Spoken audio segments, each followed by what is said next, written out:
Angel one के application में आप ऑप्शंस ट्रेडिंग अगर करते हो तो उसमें हेजिंग अगर आपको करनी है तो वो आप कैसे एग्जीक्यूट कर सकते हो या हेजिंग की ऑर्डर आप कैसे लगा सकते हो, इसके बारे में आज हम डिटेल में देखने वाले हैं।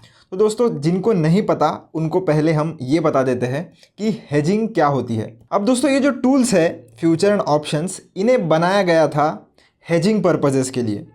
यानी कि अगर आपके पास कोई पोजीशंस है या कोई कमोडिटी है तो उनको हेज करने के लिए, यानी कि आपकी रिस्क कम करने के लिए ये टूल्स को बनाया गया था। तो दोस्तों, अगर इन्हें हेजिंग पर्पस के लिए बनाया गया था और हेजिंग का मतलब होता है रिस्क कम करना, तो कैसे रिस्क कम होता है? तो मान लो अगर आपने एक कॉल सेल किया है, तो अगर आप एक ऑप्शन सेलर हो और मार्केट आपके डायरेक्शन में नहीं मूव करता, कॉल सेल किया है मतलब आपको लगता है कि मार्केट गिरने वाला है, तो उस केस में क्या होता है, अगर मार्केट ऊपर की तरफ बढ़ जाता है और एक वॉलेटाइल मूवमेंट ऊपर की तरफ अगर आ जाता है, तो उस केस में क्या होगा, कॉल के जो प्रीमियम होंगे वो बहुत ही तेज़ी से ऊपर की तरफ बढ़ेंगे और आपको बहुत ज़्यादा लॉस यहाँ पर हो सकता है। तो इससे बचने के लिए हम हेजिंग कर सकते हैं। हेजिंग में हम क्या कर सकते हैं कि अगर हमने एक कॉल सेल किया है तो हम एक कॉल बाय भी करेंगे, तो इससे क्या होगा कि हमारा जो लॉस है वो कम हो जाएगा। ऐसा नहीं है कि ख़त्म हो जाएगा, पर अगर आपको 10,000 लॉस होने वाला होता तो हेजिंग करने के बाद आपको शायद 7,000 लॉस हो। तो ये जो 3,000 आप आपका सेव कर रहे हो, इसे ही हम हेजिंग करना कहते हैं। तो चलिए अब देखते हैं कि कैसे हम हेजिंग कर सकते हैं। तो होम पेज पर मैं आ गया हूँ एंजल वन के। यहाँ पर नीचे अगर हम स्क्रॉल करेंगे तो आपको GTT का सेक्शन देखने के लिए मिल जाता है टूल्स में। तो दोस्तों, नीचे स्क्रॉल करने के बाद आप आ जाओगे टूल्स वाले सेक्शन में। यहाँ पर आपको एक बास्केट ऑर्डर दिखाई देगी, तो बास्केट ऑर्डर पे आपको क्लिक करना है। क्लिक करने के बाद आप देख सकते हो दोस्तों, नीचे क्रिएट न्यू बास्केट का एक बटन मिल जाएगा, यहाँ पर आपको क्लिक करना है। तो दोस्तों, जिस किसी भी स्ट्राइक प्राइस पर आप ट्रेड करना चाहते हो, जैसे मैं अगर पुट सेल करना चाहता हूँ तो उस केस में क्या करूँगा, मैं जिस भी स्ट्राइक प्राइस पे मैं चाहता हूँ उसका यहाँ पर स्ट्राइक प्राइस एंटर कर देता हूँ। जैसे अभी एट द मनी का प्राइस चल रहा है 24,600 के आसपास, तो 24,600 मैंने डाल दिया है। कॉल और पुट दोनों मेरे सामने आ जाते हैं, तो हम पुट कर लेते हैं सेल। तो यहाँ पर मैं आ गया हूँ। तो ये जो है वो यहाँ पर बाय डिफ़ॉल्ट बाय पर सेट हो जाता है, यानी कि ऑप्शन बाइंग पर ये सेट हो जाता है। हमें फ़िलहाल सेल करना है, इसलिए हम सेल कर लेंगे। अब सेल हमने कर लिया। कैरी फॉरवर्ड या इंट्राडे टोटली आप पे डिपेंड करता है, यानी कि अगर आपको इसको एक्सपायरी तक होल्ड करना है तो आप इसे कैरी फॉरवर्ड पर सेट कर दीजिए। एक दिन के अंदर अंदर लेकर इसे एग्जिट करना है तो आप इंट्राडे भी चूज़ कर सकते हो। पर ध्यान रहे, जो इधर आप सेट कर रहे हो, जो हम अगली ऑर्डर लगाएंगे वहाँ पर भी आपको सेम सेट करना है। तो नंबर ऑफ़ लॉट्स में 2 कर देता हूँ और नीचे प्राइस आप देख सकते हो। तो लिमिट और मार्केट आपको 2 ऑप्शन मिलेंगे। लिमिट पर आप किसी भी पर्टिकुलर प्राइस पे आपका ऑर्डर एग्जीक्यूट कर सकते हो। मार्केट अगर आप सेट कर दोगे तो मार्केट में जो भी प्राइस चल रही होगी उसके आसपास आपका जो है वो ऑर्डर एग्जीक्यूट हो जाता है। तो एक्सपायरी 24 अक्टूबर की हमने सेट कर ली है। पुट हम सेल कर रहे हैं और मार्जिन आप लेफ्ट साइड में देख सकते हो कि लगभग 1,35,000 रुपये का हमें लग रहा है। अब हेजिंग का और एक बेनिफिट क्या होता है दोस्तों, आपकी रिस्क तो कम हो ही जाती है, पर इसी के साथ साथ आपकी मार्जिन जो रिक्वायर्ड होती है वो भी कम हो जाती है। जैसे आप लेफ्ट साइड में देख पा रहे हो 1,35,000 के आसपास हमें मार्जिन लग रहा है, पर इसको ये पोजीशन अभी नेकेड है, पर इसको अगर हम हेज कर लेते हैं तो मार्जिन बेनिफिट आप देखना कैसे हमें मिलेगा।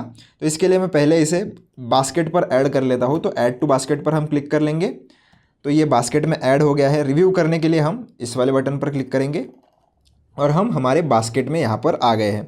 आप देख सकते हो अभी भी मार्जिन 1,35,000 के आसपास बता रहा है। अब हम क्या करेंगे, कोई भी एक सस्ता पुट जो है आउट ऑफ द मनी वो बाय कर लेंगे।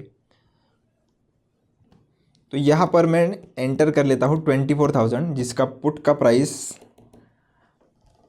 कंपैरेटिवली बहुत कम होगा, तो यहाँ पर हम इसे ऐड कर लेते हैं। तो आप देख सकते हो इसका प्राइस जो है वो अभी 6 रुपीज़ के आसपास चल रहा है और इसके भी हम 2 लॉट ऐड करेंगे।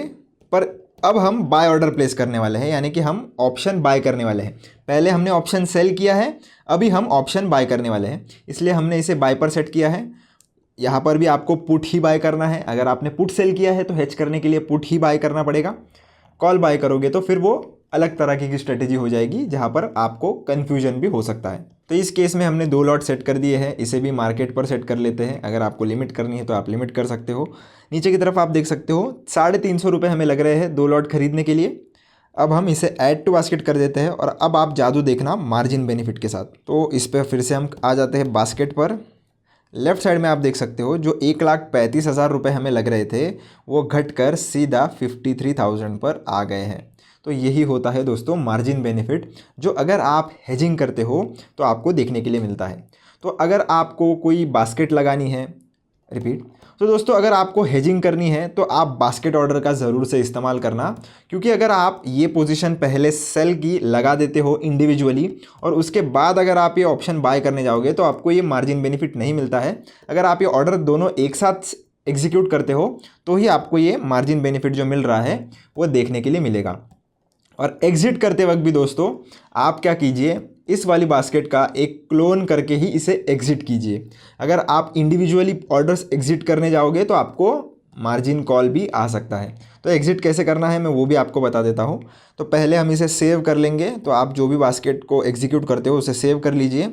सेव करके इसे नाम दे दीजिए, क्रिएट कर लीजिए। और बैक आने के बाद आप देख सकते हो यहाँ पर ये जो बास्केट है अभी हमने जो क्रिएट की थी वो आ गई है। तो यहाँ पर आपको एक बटन दिखेगा क्लोन का, तो इस पर आपको क्लिक करना है और क्लोन पे इसे क्लिक कर देना है। तो इसका नाम ये बोल रहा है चेंज कर दो, तो हम ये टाइमिंग हटा देते हैं और क्लोन पे क्लिक कर देते हैं। तो दोस्तों ये जो बास्केट है ये हम एग्जिट करने के लिए जो यूज़ करने वाले हैं, इसमें हमें क्या करना है, जो हमने पोजीशन ली है उसे सिर्फ रिवर्स कर देना है। अब जैसे सेल की पोजीशन अगर आपको एग्जिट करनी है तो आप क्या करोगे, बाय करोगे, और बाय की पोजीशन अगर आपको एग्जिट करनी है तो आप क्या करोगे, सेल करोगे। तो सिंपली हमें इन पर जाकर इसे मॉडिफाई पर क्लिक करना है और ये जो हमने सेल किया है इधर बाय पर सेट कर देना है। बाय पर सेट कर दिया है, नंबर ऑफ लॉट 2 ही है। लिमिट मार्केट ये टोटली आप पे डिपेंड करता है। कैरी फॉरवर्ड पे रहने देना है जो है ऑलरेडी, और मॉडिफाई ऑर्डर पे क्लिक करना है।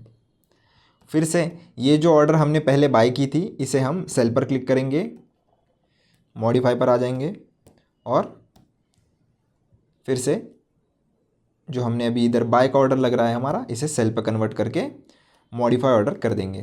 तो दोस्तों ये बोल रहा है कि आपको मार्जिन चाहिए होगी अगर आपको एक मार्केट ऑर्डर प्लेस करनी है, तो मैंने इसे लिमिट पर सेट कर दिया है और अब हम मॉडिफाई ऑर्डर पर क्लिक करेंगे तो ये मॉडिफाई हो जाएगी। तो आप देख सकते हो यहाँ पर आप मार्जिन रिक्वायर्ड देखोगे तो ये 30,000 के आसपास आ गई है। तो ध्यान रखना दोस्तों, अगर आपने वो पोजीशन ले ली है जो हमने प्रीवियस बास्केट जो बनाई थी उसमें अगर आपने पोजीशन ले ली है, उस बास्केट को अगर आपने एग्जीक्यूट कर लिया है तो वो पोजीशन एग्जिट करने के लिए आप एक दूसरी बास्केट का भी यूज़ कर सकते हो। तो ये आपको क्या करना है, सिंपली उसका एक क्लोन बनाना है, पोजीशंस रिवर्स कर देनी है ताकि वो जो पोजीशंस है वो इस बास्केट के साथ एग्जिट हो जाए। तो दोस्तों कुछ इसी मेथड्स का यूज़ करके आप आपकी जो ट्रेडिंग है उसमें हेजिंग कर सकते हो। आशा करता हूँ ये हेजिंग की स्ट्रैटेजी आपको समझ में आ गई होगी। हेजिंग क्या होता है ये भी आपको समझ में आ गया होगा। अगर आपको वीडियो अच्छा लगा हो तो लाइक शेयर सब्सक्राइब ज़रूर से करके जाना। मिलता हूँ आपसे नेक्स्ट वीडियो में। धन्यवाद।